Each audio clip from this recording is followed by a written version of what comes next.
అందరికీ పరాభవనామ ఉగాది శుభాకాంక్షలు. పరాభవనామా అని వచ్చింది ఏంటని ఇబ్బంది పడుతున్నారా? ఏం కంగారు పడకండి. పరాభవనామా అని వచ్చినంతలో మనకేం అవమానాలు పరాభవాలు జరిగిపోతాయని కాదు.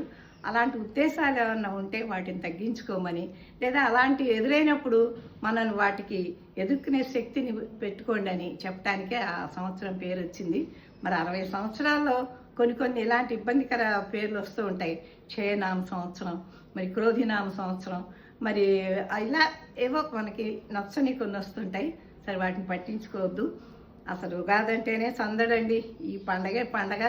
ఉగాది అంటే మామిడి తోరణాలు, మరి ఉగాది పచ్చడి చేసుకోవటం, కొత్త బట్టలు కట్టుకోవటం, దేవుడి దర్శనం చేసుకోవటం, మరి పెద్దవాళ్ళ ఆశీర్వాదం తీసుకోవటం, మరి ఇంతటి కార్యక్రమం ఉంది ఉగాది అంటే. అందుకే సందడి అన్నారు. అసలు ఈ సందడంతా ఎలా మొదలైంది అంటే, మొట్టమొదట విష్ణుమూర్తి నాభి నుంచి బ్రహ్మదేవుడు వచ్చాంట. ఆ బ్రహ్మ వచ్చినప్పటి నుంచి ఈ యుగం ప్రారంభమైందని చెప్తున్నారు. సరే, ఇదొక కథ. తర్వాత అసలు ఈ సంవత్సరాలు ఎలా వచ్చినాయో తెలుసా? 60 సంవత్సరాలు ఎలా వచ్చినాయో తెలుసా? మన త్రిలోక సంచారి ఉన్నారు, ఎవరు? నారదుడు. ఈ నారద మహర్షి ఈయనకి ఒక చిన్న మాయ చేయాలని విష్ణుమూర్తి ఏం చేస్తా అంటే లేడీ కింద మార్చేస్తాడు నారదుడిని. ఈ నారదుడిని లేడీ కింద మారిపోగానే అతను వివాహం చేసుకుంటాడు.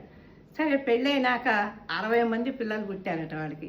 కానీ విచిత్రం ఏంటంటే పుట్టిన పిల్లలందరూ కూడా చచ్చిపోతూనే ఉన్నారు. ఈ విధంగా 60 మంది పుట్టారు, 60 మంది చనిపోతే బాధపడుతూ ఉంటాడనమాట నారదుడు. ఏది? స్త్రీమూర్తి వేషంలో. అప్పుడు విష్ణుమూర్తి ప్రత్యక్షమై, నారద, ఇదంతా నేను సృష్టించిన మాయ, అంతే. 20 మంది పిల్లలు చచ్చిపోయారని బాధపడకు. ఈ 60 మంది కూడా 60 సంవత్సరాల పేర్లుగా నేను పెడతాను, ఎప్పుడూ తలుస్తూ ఉంటారు అని చెప్తాడనమాట. అందుకని చెప్పే మనకి ఈ సంవత్సరాల పేర్లు వస్తున్నాయి.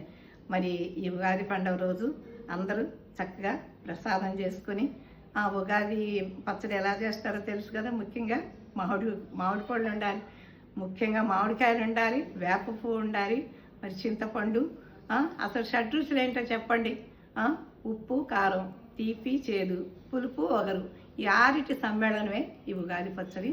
మరి మన ఈ 6 రుచుల సమ్మేళనంతో మన జీవితం కూడా ఇమిడి ఉంది. అయితే కష్టాలు వస్తే కుంగిపోవద్దు, సుఖాలు వస్తే పొంగిపోవద్దు అని చెప్పే సారాంశమే ఈ ఉగాది పచ్చడి సారాంశం. ఉగాది పచ్చడి తినేటప్పుడు కూడా ఈ పచ్చడి నేను తింటున్నాను, నాకు ఆరోగ్యం బాగుండాలి, శరీరం వజ్రకాయంలా ఉండాలి, అన్ని కష్టాలని తొలగిపోవాలని అనుకుంటూ దేవుని తలుచుకుంటూ ఉగాది పచ్చడి తినాలంట. సో అందరూ కొత్త బట్టలు కట్టుకొని ఉగాది పచ్చడి తినండి.